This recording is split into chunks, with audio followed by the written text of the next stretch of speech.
I told my sister. She didn't take it well, but she didn't take it badly either. Now she doesn't stand close to me because she thinks she's going to catch atheism, kind of like COVID or the gay thing. And she said, without God, we'd all be sitting in the dark. And I said, without a certain atheist, we wouldn't have electricity at all. Because Thomas Edison was an atheist, and so was the guy who discovered DNA. Most of the Nobel Prize winners are atheists or agnostics. I do think there's a pretty strong correlation. Intelligent. Because they never, people who change the world, they don't sit and wonder, is this something God wants me to do? They just do it. Yeah. And it's like, without God, we'd be sitting in the dark. And I said, no, without an atheist, we would still be in the dark. But I saw a bumper sticker once. When Trump's in power, he tells everyone he's changed the light bulb, but we're all sitting in the dark. And it's like the emperor with no clothes. Yeah. It's really frustrating. I've stopped trying to sort of because there's so much hypocrisy on the right. Republicans. Yeah. They got that nailed down. They do, and I've stopped. I think I used to be kind of obsessed with trying to point it out and trying to correct things.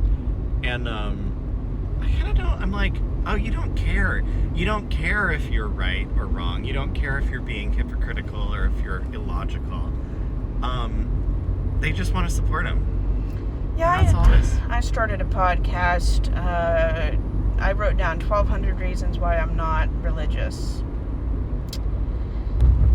Yeah, you wouldn't think there's 1,200 reasons, but there's 1,200 reasons.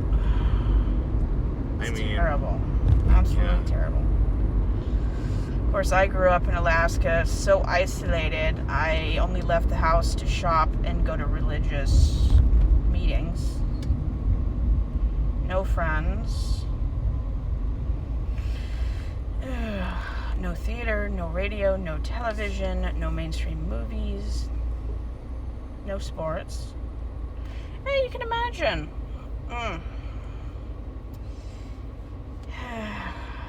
It's definitely different. When I started going to therapy, learning what something's supposed to work and function, and then you start noticing that this isn't functioning right. Religion is just one long, abusive, toxic relationship. Yeah, it certainly can be. It sounds like your brand of it too is especially. Yeah, I was diagnosed with 31 issues. You wouldn't think there's that many, but there is. Yeah. Well, good to be aware of it, right? Yeah, I grew up without any boundaries, autonomy, consent, nothing was discussed. Mm-hmm. So you can imagine what kind of party that was. Yeah, not easy, I'm sure. It was a mess.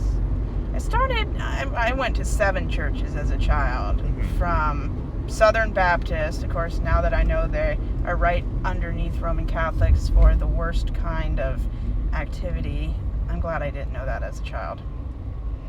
Yeah. That would have been terrifying. Then we switched to Calvinism, and if you don't know what that is, oh boy.